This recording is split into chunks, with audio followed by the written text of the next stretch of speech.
Welcome to AI Explained in 2 minutes. Today, we look at the ultimate blueprint for modern computer science, the human brain, and how artificial intelligence tries to copy it.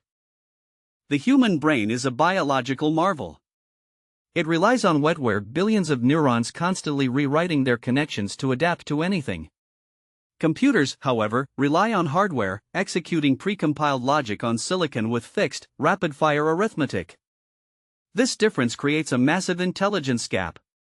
Humans possess general intelligence, the capability to learn physics, paint a sunset, and navigate a new city using the exact same neural tissue. AI systems, however, are narrow.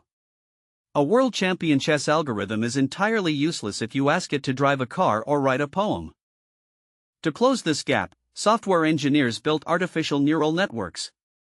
By layering virtual neurons, data flows through mathematical formulas that tweak their own values, slowly mimicking biological learning. Throughout this series, we will explore exactly how these formulas work. Subscribe to learn AI step by step.